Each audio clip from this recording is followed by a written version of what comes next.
Hello friends, आज की class में हम पढ़ने वाले हैं सुश्रुत संहिता सूत्र स्थान के एफएक्यूज।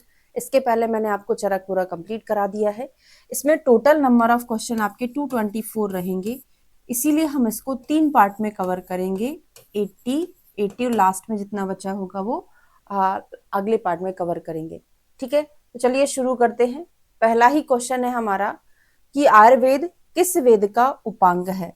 तो वेद कितने होते हैं? 4 होते हैं, ऋग्वेद, यजुर्वेद, सामवेद, अथर्ववेद। उनमें से आयुर्वेद अथर्ववेद का उपांग है। अगला क्वेश्चन है वय स्थापनम आयुर्मेधा बलकरम किसके लिए आया है। तो वय को स्थापन करने वाला, आयु को बढ़ाने वाला, मेधा को बढ़ाने वाला रसायन है कि वाजीकरण है। तो वय को स्थापन करने वाला वाजीकरण नहीं होता है, क्या होता है? रसायन होता है। तो आंसर हमारा क्या हो जाएगा? रसायन। अल्प वीर्य में कौन सा कर्म करते हैं? तो पूरा श्लोक है, अल्प दुष्ट क्षीण विशुष्क रेतस, है ना, उसमें आप्यायन, इस तरीके से पूरा 4 का 4 मैंने आपको पूरा कोडिंग बनाकर याद कराया था। याद करिए, उंगलियों पे काउंट करके इसको सॉल्व नहीं करना, चारों को लिखकर सॉल्व करना है। ठीक है, तो अल्प जब है उसमें हम क्या करेंगे? पुष्टि करेंगे, आप्यायन करेंगे। अल्प शुक्र में आप्यायन, आ से ही याद कर लेना, आ से अल्प में आप्यायन। आप्यायन का मीनिंग होता है अयन करना, गेन करना, यानी पुष्टि के द्वारा गेन करेंगे। दुष्ट वीर्य में कौन सा कर्म करते हैं? अगर किसी चीज की दुष्टि हो गई है तो हम क्या कराएंगे?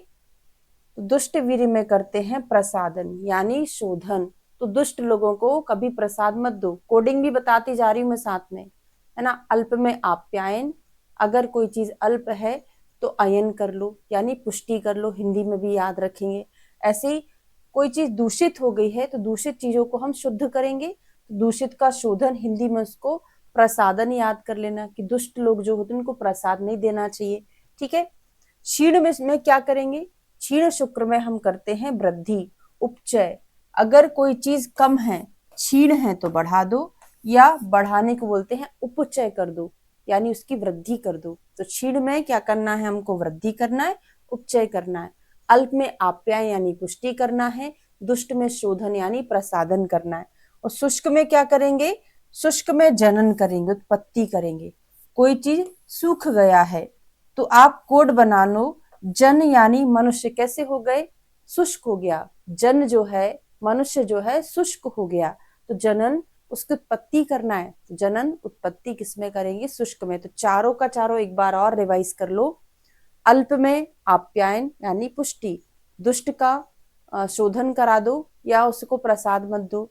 फिर हमने पढ़ा कौन सा? क्षीण में, क्षीण अगर कोई चीज है उसको बढ़ाना पड़ेगा, वृद्धि, उपचय।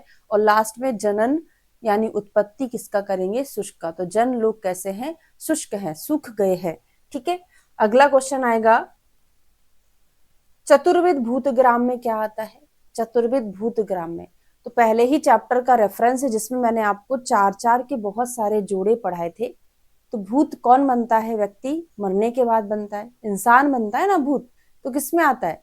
जरायुज में आता है। तो जरायुज, अंडज, स्वेदज और औद्भिज को हम क्या बोलते हैं? चतुर्विध भूतग्राम बोलते हैं। निग्रह हेतु कौन है? कितने होते हैं? आचार्य सुश्रुत के अनुसार निग्रह हेतु जो हैं 4 होते हैं।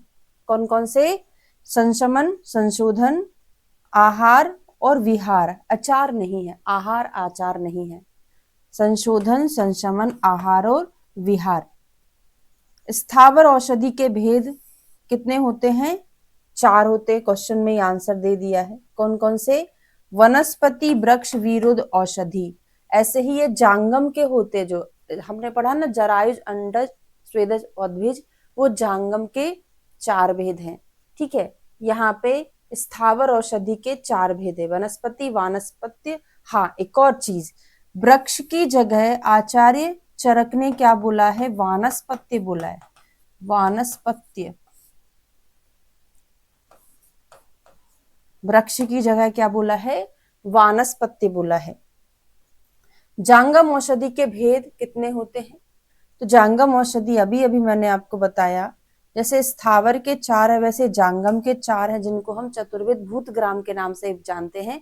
जरायुज, अंडज, स्वेदज और उद्भिज। अगला है अपुष्पा फलवंतो, जो हमने स्थावर के 4 भेद पढ़े ना, वनस्पति, वानस्पत्य, विरुद्ध, औषधि, उसमें से अपुष्पा फलवंतो कौन है, किसमें पुष्प नहीं होता है, केवल फल होता है? इसका आंसर है वनस्पति। वनस्पति और जिसमें पुष्प और फल दोनों होते वो है वानस्पति यानी वृक्ष। कोडिंग बनाकर याद किया था कि छोटा वाला वा है तो केवल एक ही चीज लग पाएगी जो हमारी हेल्थ के लिए अच्छा है, पुष्प लगेगा कि फल, फिर कंफ्यूजन हो जाता था। तो केवल फल लगेगा, फल हमारे लिए ज्यादा फायदेमंद है पुष्प से, तो पुष्प नहीं फल लगेगा। और वृक्ष बहुत बड़ा होता है, वृक्ष को वानस्पत्य बोलते हैं, इसमें बड़ा वाला वा आता है, तो बड़े वाले वा में दोनों चीजें लगेंगी, छोटे वाले में केवल एक ही चीज लगेगी। अगला क्वेश्चन है पुष्प फलवंतो, अभी अभी समझा दिया, दोनों चीजें किसमें लगेंगी, वृक्ष में, जिसको चरक ने वानस्पत्य बोला है। चतुर्विध वर्ग में क्या आता है, चतुर्विध वर्ग में क्या आता है, तो 4 चीजों में स्थावर, जांगम, पार्थिव और कालकृत, है ना। स्थावर, जांगम, पार्थिव, कालकृत, इसको हम चतुर्विध वर्ग बोलते हैं। भूतग्राम किसको बोलते हैं, जरायुज, अंडज, स्वेदज उद्भिद को चतुर्विध भूतग्राम बोलते हैं। चिकित्सा बीज क्या है, चिकित्सा बीज जैसे 4 चीजें इसमें आएंगी, चिकित्सीय बीज भी इसको बोलते हैं।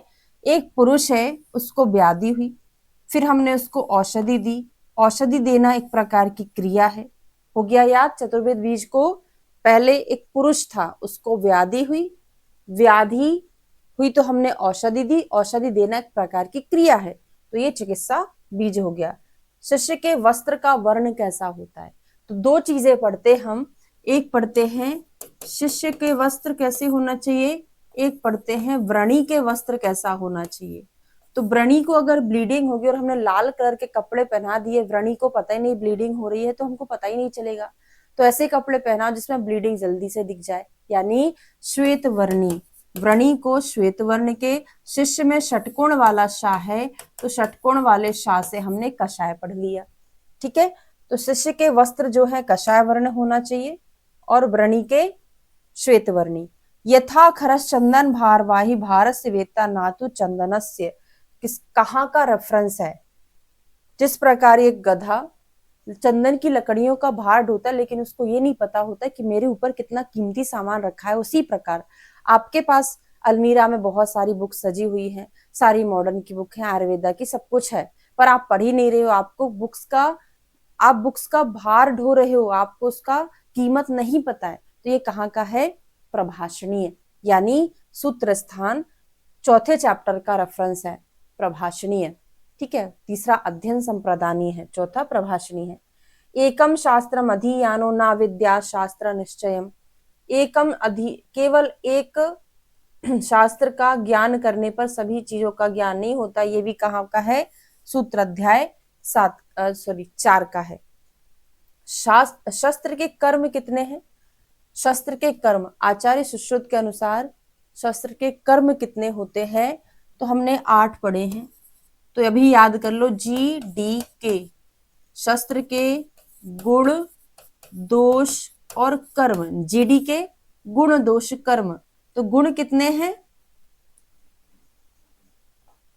6, 8, 8, दोष 8 है, कर्म भी 8 है ना। ये शस्त्र के हैं, इसलिए मुझे थोड़ा कंफ्यूजन हो गया था। यंत्र में कितना होगा, 6, 6 दूनी 12, 12 दूनी 24, डबल हो जाता है, 6 दूनी 12, 6 गुण है, 12 उसके दोष हैं और कर्म उससे डबल है, सब कुछ डबल कर दिया, यहाँ पे 6, 8, 8, तो शस्त्र के कर्म कितने हो गए, 8 हो गए। छेद्यम, विद्यम, लेख्यम, विद्यम, ईश्यम, आहाराभ्यम, विश्राव्यम, सीव्यम इति तत्रायतु विशाला समासु विभक्तो निराश्रय, किसके लिए आता है, एकदम बढ़िया आयत है, विशाल है, तो ये व्रण के गुण में आता है। व्रण कैसा होना चाहिए, आयत होना चाहिए, विशाल होना चाहिए, सम होना चाहिए, विभक्त होना चाहिए और आश्रय रहित होना चाहिए, ठीक है। शस्त्र चिकित्सक के गुण कितने होते, कहाँ पर बताया है, रेफरेंस बताइए जल्दी जल्दी। तो हमने शस्त्र के गुण जो पढ़े थे कितने होते हैं, शस्त्र चिकित्सक के गुण 5 होते हैं, 6 होते हैं, 5वें चैप्टर में बताए हैं कौन कौन से होते हैं। शौर्यम आशुक्रिया शस्त्र तैक्षण्यम अस्वेद अवेपथु असम्मोहस्य वैद्यस्य शस्त्र कर्माणि शस्यते। ये हमने 5वें चैप्टर में पढ़ा है। चंद्रमंडल आकृति का छेदन कहाँ करते हो? सभी जगह छेदन अलग अलग किया जाता है। तो चंद्रमंडल यानी चंदा बना लो, गोल गोल बना लो। कहाँ बनाते? जब मेहंदी लगाना नहीं आता तो हम हाथ पैर में गोल गोल बना लेते हैं, है ना। तो चंद्रमंडल हाथ पैर यानी पाणी पाद में किया जाता है। अर्धचंद्राकृति, अर्धचंद्राकृति जेनाइटल वाले रीजन में याद करना था। दोनों के दोनों नाम गुदा और मिड्र में किया जाता है। चंद्रमंडल हाथ पैर में, अर्धचंद्र गुदा और मिड्र में। बिना भोजन कराए शस्त्र कर्म करना चाहिए। कहाँ कहाँ करना चाहिए? कोडिंग आपको याद होगा। उसका मामा भागा, उसका मामा भागा, तो उसका मामा भागा। उसका से उदर रोग, एम से मुख रोग, ए से अर्श, ए से अश्मरी, भागा से भगंदर और एक एम से मूढ़गर्भ। तो ये हो जाएगा बिना भोजन कराए शस्त्र कर्म। किस ऋतु में दूसरे दिन व्रण की पट्टी खोलते हैं? दूसरे दिन यानी क्या बोल रहा है? Alternate, sorry regular, daily. आज पहला दिन, कल दूसरा दिन, तो दूसरे दिन किसमें खोलेंगे? एक दिन बाद क्या होता है? 3 दिन बाद क्या होता है? तो तीसरे दिन किसमें खोलते हैं? हे शिव अपने तीसरे नेत्र को खोलो। तो हे शिव हेमंत, शिशिर और बसंत में हम तीसरे दिन खोलते हैं। बाकी की बची हुई शरद, ग्रीष्म, वर्षा में हम दूसरे दिन खोलते। कोडिंग आपको याद होगी। हे शिव अपने तीसरे नेत्र यानी उसमें तीसरे दिन। बची हुई तीनों ऋतुओं में हम दूसरे दिन व्रण की पट्टी को ओपन करते हैं। किस ऋतु में तीसरे दिन व्रण की पट्टी खोलते हैं? तो यहाँ पे जो चीजें मैं क्वेश्चन आपको पूछ रही हूँ बहुत ज्यादा इंपॉर्टेंट है। सूत्र स्थान से ये सारे क्वेश्चन एग्जाम में पूछे गए हैं, ठीक है। तीव्र वेदना युक्त व्रण की चिकित्सा में क्या करेंगे? अगर बहुत ज्यादा शस्त्र निपात जन्य वेदना है तो हमको किसके साथ घृत का प्रयोग करना चाहिए? सुखोष्ण घृत प्लस मुलैठी चूर्ण का प्रयोग करना चाहिए तीव्र वेदना में। अगला है तरुण और अल्प वीर्य वाली औषधि। तो हमने पढ़ा था शिशिर, बसंत, ग्रीष्म, ग्रीष्म में पढ़ा था। फिर रेगुलर 3 ऋतु में वर्षा, शरद और हेमंत, ये पढ़ा था। तो इसमें तरुण और अल्प वीर्य वाली औषधि, यहाँ पे तो निस्सार हो जाती, यहाँ पे तरुण अल्प वीर्य, यहाँ पे थोड़ी सी अच्छी मध्यम वीर्य, यहाँ पे उत्कृष्ट वीर्य वाली हो जाती है। तो वर्षा में मिलता है, वर्षा ऋतु में। यहाँ से याद बिल्कुल नहीं होगा, है ना। ये क्वेश्चन की सीरीज है, आपको क्लास में अच्छे से पढ़ाया गया है, ठीक है। परिणित वीर्य वाली बलवान औषधि सबसे लास्ट में, इधर मध्यम, यहाँ पे परिणित और बलवान औषधि हो जाती है हेमंत ऋतु में, क्योंकि वहां पे जनरली बल अच्छा होता है व्यक्ति का। और निस्सार, रुक्ष, लघु औषधि कहाँ होंगी? गर्मी के दिनों में। तो सबसे शुरुआत मैंने ग्रीष्म से की, फिर वर्षा, शरद, हेमंत, उत्तरोत्तर चीजें बढ़ती जाती थी। तो निस्सार, रुक्ष ग्रीष्म ऋतु में होती है। संध्या के समय किस ऋतु के लक्षण मिलते हैं? तो अहोरात्र से ऋतुओं की तुलना किसने की है? आचार्य सुश्रुत ने की है। कैसे किया था? याद होगा आपको, बसंत, ग्रीष्म, प्रावट, वर्षा, शरद, हेमंत, है ना। वसंत, शिशिर, बसंत, ग्रीष्म नहीं होता यहाँ पे, वसंत, ग्रीष्म, प्रावट, वर्षा, शरद, हेमंत। तो सबसे पहले क्या आता? सुबह सुबह का समय, पूर्वाह्न, फिर आ जाएगा मध्याह्न, फिर अपराह्न आ जाएगा, फिर आ जाएगा प्रदोष, फिर आ जाएगा अर्धरात्रि या मध्य रात्रि, और फिर आ जाएगा प्रत्यूष, ठीक है। प्रदोष वर्षा में, प्रत्यूष हेमंत में। तो ये हमने तुलना की। तो संध्या के समय किस ऋतु के लक्षण मिलते हैं? तो अपराह्न, प्रावट ना, प्रावट या वर्षा, सॉरी अपराह्न नहीं होगा, ये प्रदोष है ना। वर्षा ऋतु में संध्या के समय के जो लक्षण है वो वर्षा ऋतु से कंपेयर किए हैं, क्योंकि प्रदोष जो होता है वो शायद 2 से 6 का समय होता है ना। वो डिवीजन आपको देखना पड़ेगा। अर्धरात्रि में, अर्धरात्रि हमने देखा अभी शरद ऋतु में। फिर रजोधूम आकुला दिशा कौन से ऋतु से? कोडिंग आपको याद आ रहा होगा। रजनी नाम की लड़की है और हेमंत नाम का लड़का है। एलपीजी की गैस भरवाते हैं घर चलाने के लिए, लिक्विड पेट्रोलियम गैस, है ना। तो लोद्र प्रियंगु पुन्नाग, हेमंत और रजनी, रजो धूमाकुला, है ना, हेमंत ऋतु। हेमंत में किस दिशा की वायु चलती है? हेमंत में किस दिशा की वायु चलती है? तो हमने पढ़ा ना, एलपीजी की गैस भरवाते हैं घर चलाने के लिए, तो हेमंत को सभी चीज का उत्तर देना पड़ता था रजनी को कि एलपीजी की जो मैं गैस लेके आया हूँ वो कितने रुपए की है ना। तो ऐसा पूरा कोडिंग अपन ने पढ़ा था। हेमंत में कौन से वृक्षों के पुष्प खिलते हैं? तो एलपीजी से याद हो गया था आपको, लोद्र प्रियंगु पुन्नाग। एक कोड से अपन ने कम से कम 5 से 7 चीजें याद की थी। वात वृष्टि आकुला दिशा किसमें मिलता है? हवा चलती है, वृष्टि होती, पानी गिरता है सभी दिशाओं में, बहुत तेज हवा चलती, तो किसमें मिलेगा भाई ये पानी? किसमें गिरेगा? कौन सी ऋतु में गिरेगा? शिशिर में। ठंडी का जो समय होता है, जो हमको बोलते हैं मावठा जो रहता है, वही मावठा है। वात वृष्टि आकुला दिशा शिशिर में आता है। ठीक है, बस 1 सेकेंड रुक जाइए।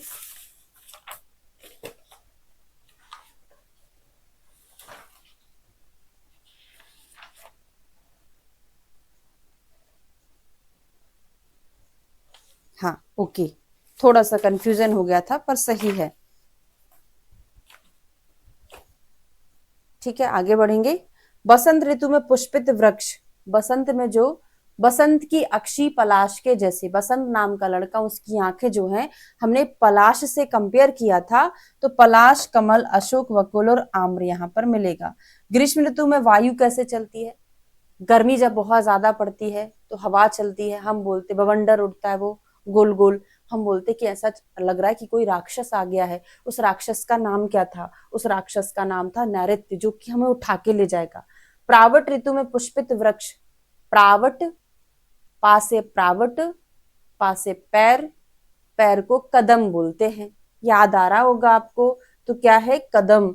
कदम, नीम, कुटस, सर्ज, केतकी प्रावट ऋतु में पुष्पित वृक्ष हैं। और प्रधान यंत्र कौन है? प्रधानतम कौन है? सबसे श्रेष्ठ कौन है? हाथ नहीं होगा तो हम यंत्र क्या पकड़ेंगे? तो हस्त जो है प्रधानतम है, और प्रधान कौन सा होता है? कंकमुख होता है। ठीक है, प्रधानतम हस्त होता है। अगला है मन और शरीर में बाधा पहुंचाने वाले को क्या बोलते हैं?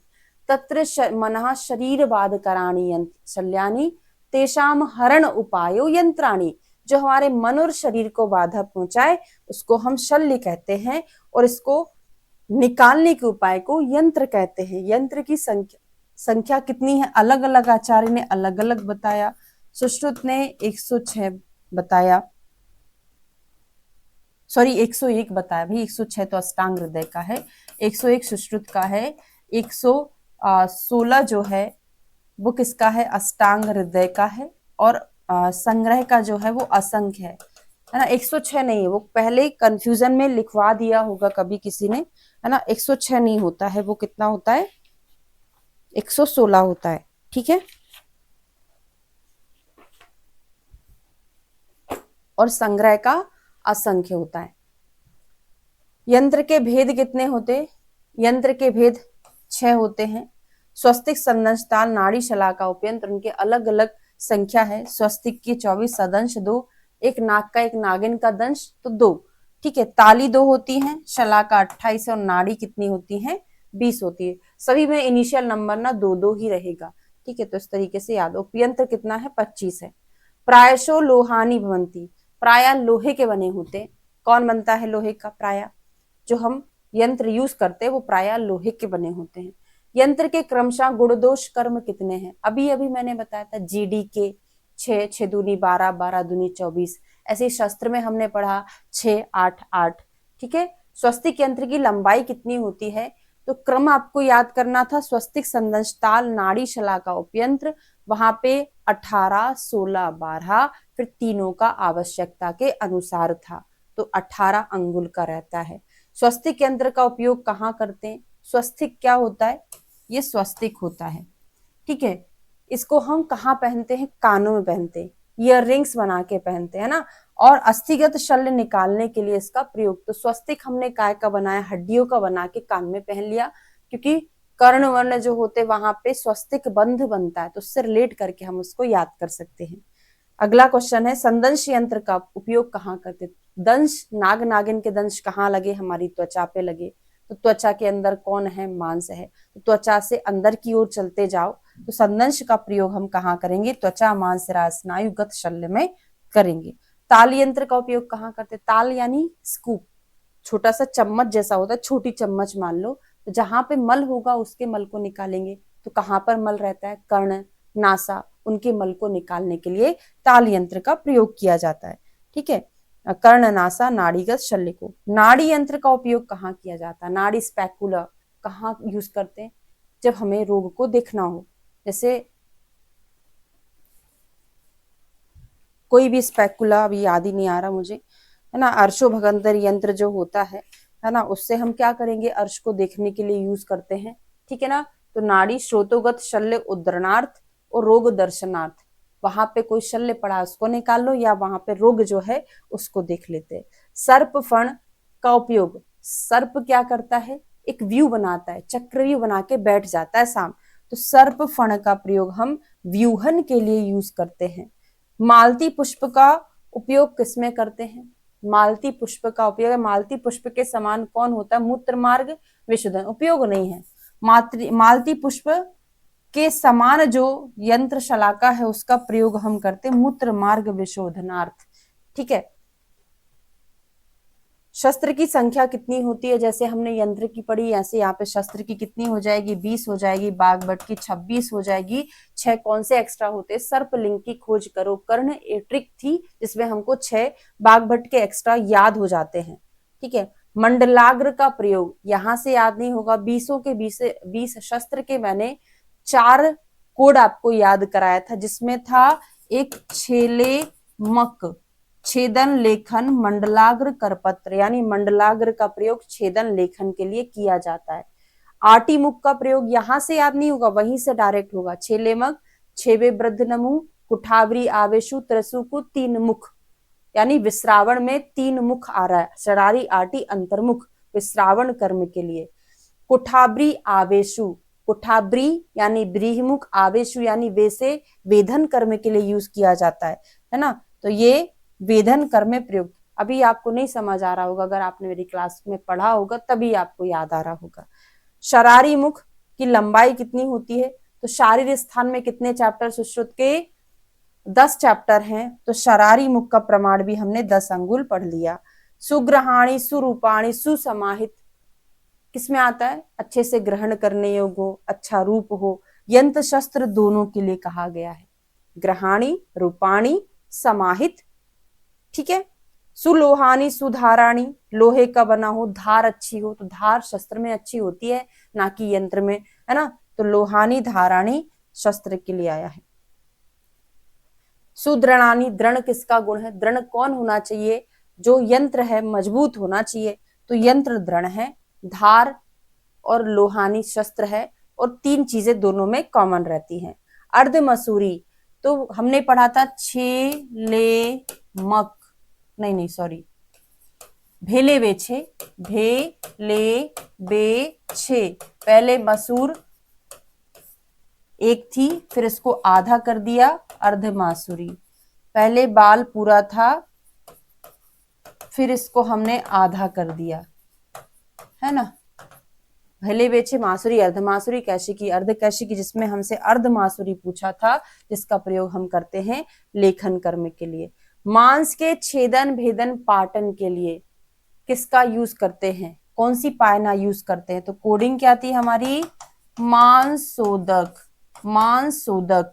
तो मांस के छेदन भेदन पाटन में उदक यानी उदक पायना का यूज करते हैं।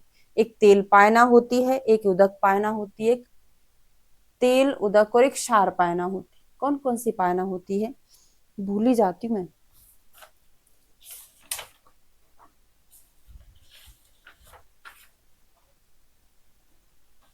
तेल पायना, हाँ सही है, तेल पायना, क्षार पायना, उदक पायना, ये 3 पायना होती है। त्वक्सार आदि वर्ग का उपयोग किसमें करते हैं? त्वक्सार ये उसमें आते हैं, अनुशस्त्र में आते हैं ना, तो भेदन छेदन कर्म में यूज करते हैं त्वक्सार आदि। वेदनेषण, कर्ण संधि बंधन, तो क्या हो गया? A B C, A B C, इसमें जो हमने 9वां चैप्टर पढ़ा था, 9वें चैप्टर का नाम क्या था, योग्या सूत्री अध्याय, जिसमें प्रैक्टिस किया जाता है। तो उसमें एबीसी हमने जो पढ़ा था वो किसके लिए आता है, कमलनाल। कमलनाल में हम वेधन भी करते, ऐषण भी करते, कर्ण संधि बंधन।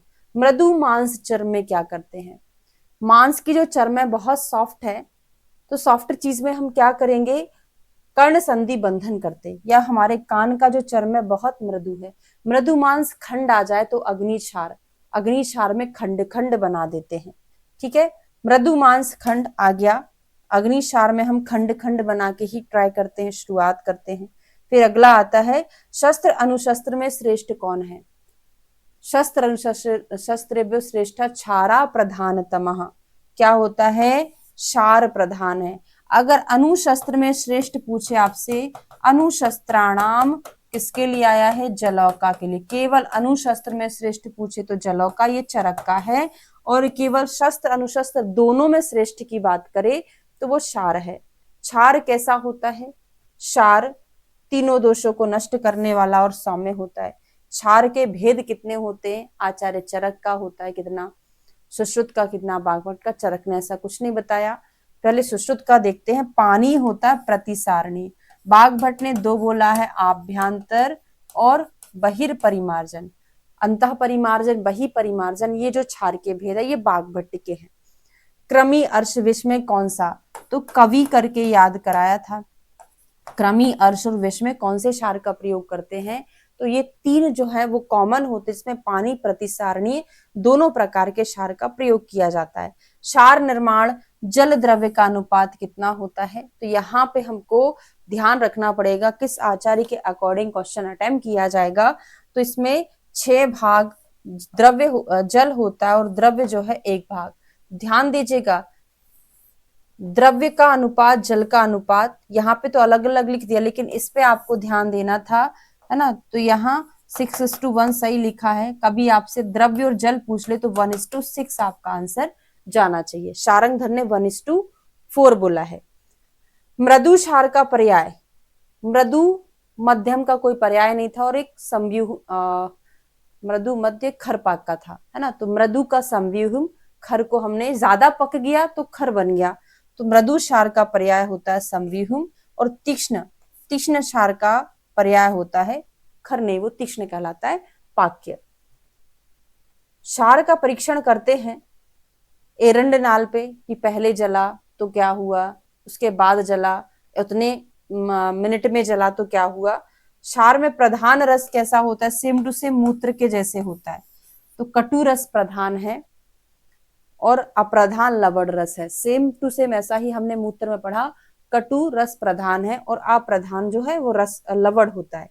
व्याधि वृद्धि किस क्षार दग्ध का लक्षण है, व्याधि वृद्धि अयोग का होगा, अतियोग का हो गया, सम्यक। किसी को श्लोक याद नहीं है कोई बात नहीं, आपको इतना पता है कि अगर कोई अयोग होता है तभी व्याधि की वृद्धि होती है ना। अतियोग में तो वात का प्रकोप होता है और यहाँ पे क्या होगा, क्षार उष्ण तीक्ष्ण है तो पित्त प्रकोप के लक्षण हमको मिलेंगे और अयोग में ये चीजें बढ़ जाती है। क्षार दग्ध की चिकित्सा क्या करते हैं हम, क्षार में दोष व्याधि के अनुसार चिकित्सा करते हैं। अग्नि दग्ध की चिकित्सा कैसे करते हैं हम, ऋतु व्याधि के अनुसार। क्षार में दोष व्याधि, अग्नि में ऋतु व्याधि के अनुसार चिकित्सा। विष अग्नि शस्त्राणी मृत्यु कल्प लक्षण किसके लिए आया है, जिस प्रकार विष शस्त्र बिजली मृत्यु के समान होता है, उसी प्रकार अगर अल्पमति वाला व्यक्ति क्षार का प्रयोग कर दे तो ऐसे ही परिणाम हमको प्राप्त होंगे। त्वचा के दहन कर्म में कौन कौन सी चीजें उपयोग किया जाता है, लास्ट क्वेश्चन है इस क्लास का। इसके बाद 80 क्वेश्चन मैं आपको अगली क्लास में कराऊंगी, बहुत ज्यादा इंपॉर्टेंट क्वेश्चन हमारे चल रहे हैं, ठीक है। तो त्वचा के दहन कर्म में शुरुआत का जो हमने पढ़ा था अजामल, गोदंत, शरशलाका पढ़ा था ना, तो उसमें से पिपली, अजामल, गोदंत, शरशलाका, है ना, तो ये सारी चीजें किस में आती, त्वचा के दहन कर्म, ठीक है। वीडियो अगर अच्छा लगा हो तो लाइक करके कमेंट जरूर करिएगा और जो क्वेश्चन मैं बीच बीच में आपसे पूछती हूँ वो भी आपको बताना है ना। थोड़ा सा एक्टिव रहिए तभी मैं एक्टिव हो जाऊंगी, है ना। नहीं तो आप लोग बहुत डल रहते हैं, ना ही कोई आंसर देना, तो फिर मेरा मनोबल भी टूट जाता है कि भाई किसी को कोई मतलब नहीं, क्यों इतनी मेहनत करूं, है ना। तो कमेंट करके जरूर बताना है और मिलते हैं हम नेक्स्ट वीडियो में। Okay, thank you so much.